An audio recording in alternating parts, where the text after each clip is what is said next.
Welcome to the pathology class. So today we are going to discuss a new chapter, that is diseases of male reproductive system and prostate.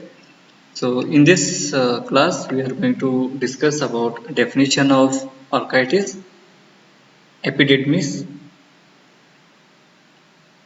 and melanoprostatitis. Next we are going to discuss about prostatitis, where we are talking about the definition of it and the types of prostatitis.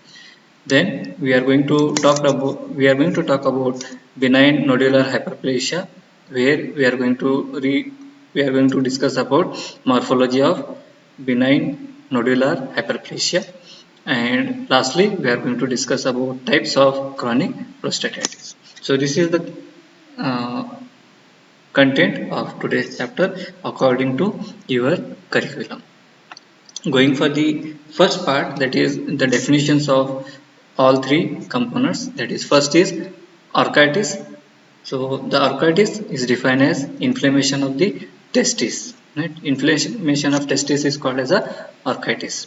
Next, that is epididymitis, that is a inflammation of epididymis, is known as a epididymitis. Next we have is a melanoprostatitis. So melanoprostatitis is a term used for non-specific inflammation of inner surface of the prepuce, that is melanoprostatitis, and adjacent surface of the glass, that is known as a prostatitis. So this is a combination of two terminology. Going for the next portion, that is the next part, that is a prostatitis. That is where we are going to discuss about what is prostatitis and what are the types of prostatitis. So going for the definition, so as a simple, it is the inflammation of the prostate gland. Okay, it is known as a prostatitis. So it is classified under three types, that is acute, chronic and granulomatous type. Going in detail about the types, so first one, that is a acute prostatitis. So the acute prostatitis or diffuse separative inflammation of the prostate is not so common, right? It is not a common condition. So it occurs most commonly due to ascent of bacteria from urethra, less often by descent from the upper urinary tract or bladder, and occasionally by the lymphogenous or hematogenous spread from a distant focus of the infection.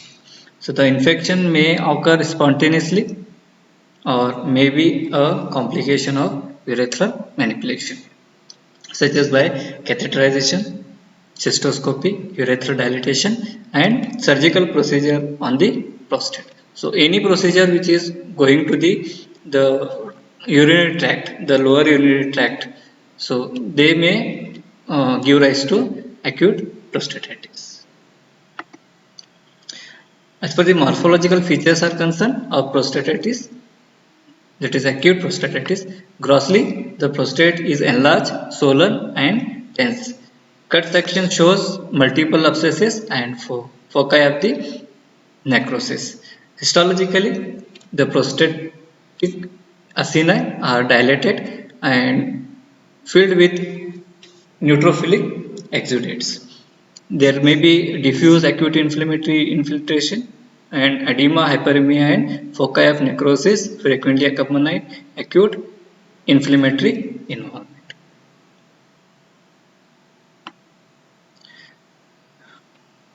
Going for the next, that is a chronic prostatitis. So the chronic prostatitis is more common, and foci of chronic inflammation are frequently present in the prostate of men above 40 years of the age. So above 40 of year of the age, the person is very commonly having this particular condition.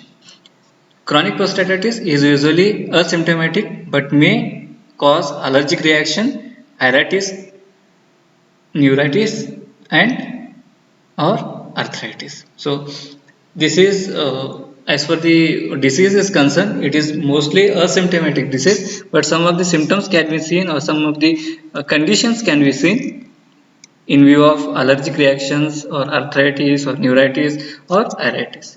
So this particular chronic prostatitis is again classified into two types. One is bacterial and next is a bacterial one.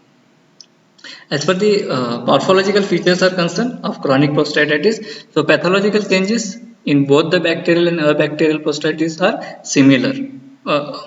Commonly, we can say both produce pathologically same morphological feature, that is a bacterial also and bacterial also.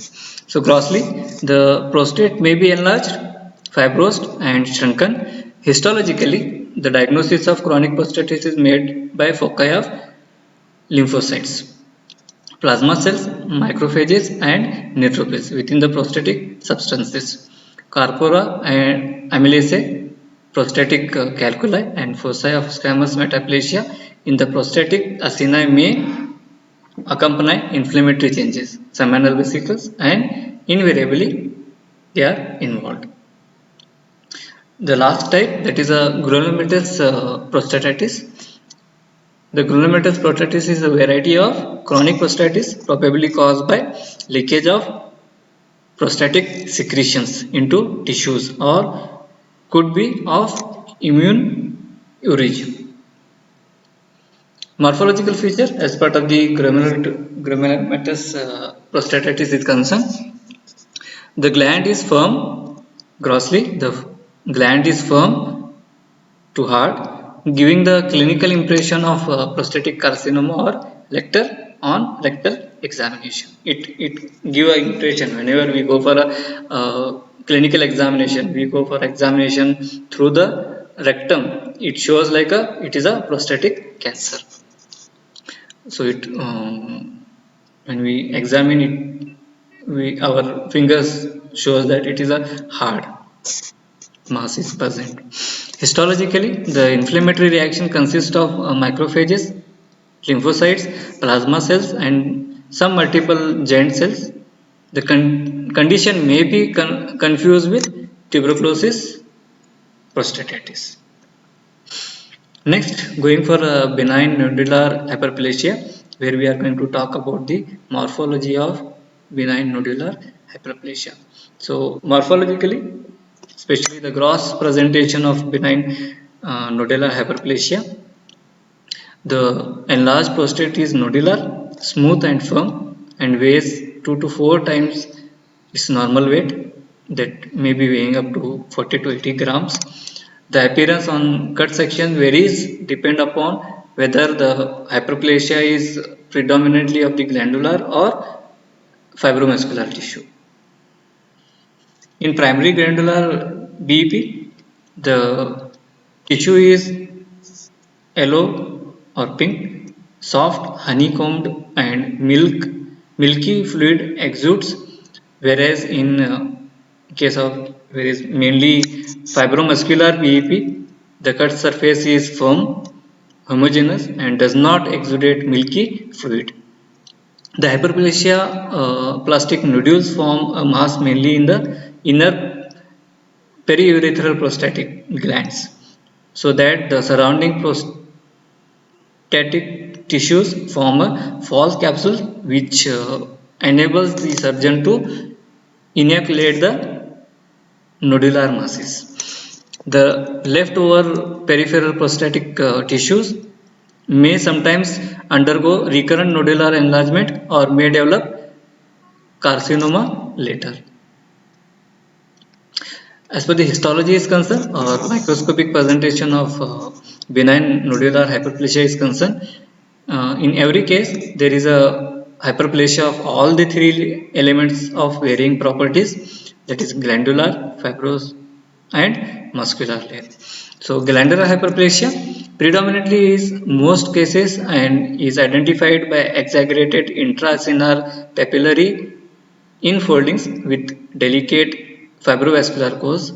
The lining epithelium is two-layered, the inner tall column muscusating with poorly defined borders and the outer cuboidal to flattened epithelium with basal nuclei. Fibromuscular hyperplasia, when present as dominant component, appears as aggregated of spindle cells, forming an appearance akin to fibroma of the uterus. In addition to the glandular or fibromuscular hyperplasia, other histological features frequently found include foci of the lymphocytic aggregates, small areas of infarction, corpora, amylase, and foci of squamous metaplasia.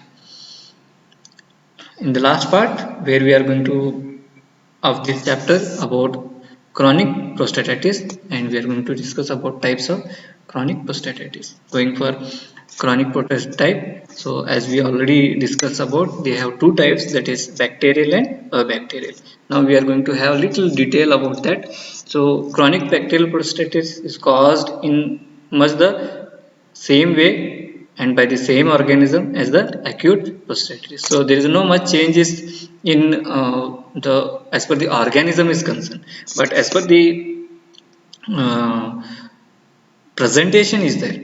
Some are because of frequent, that is acute exacerbation is there, and some conditions it is a chronic one where the chronicity is maintained. So organism, especially when we talk about prostatitis or urinary tract infections and all, commonly we have E. coli, Proteus, Klebsiella. These are the organisms which are prone to give rise to these type of inflammatory reactions or bacterial inflammatory reactions in the urinary tract is concerned. So, in generally, consequences of recurrent UTI, diagnosis is made by detection of more than 10 to 12 leukocyte per hair power field in exposed prostatic secretion, and by positive cultures of urine specimen and prostatic secretions. Chronic bacterial prostatitis is concerned is more common, very commonly find. There is no history of recurrent UTI, and cultures of urine and prostatic secretion is always negative, though leukocytosis is demonstrable in prostatic secretions. The pathogens implicated are chlamydia, trichomoniasis, and ureaplasm ureaticum. Okay. So these are the diseases. Today we have discussed about disease of the male reproductive system and prostate. So this is the end of the session of disease of male reproductive and system and prostate. So any queries, please feel free to ask. Any doubts regarding any chapter till now we have discussed of. So we are concluding today's chapter. Thank you.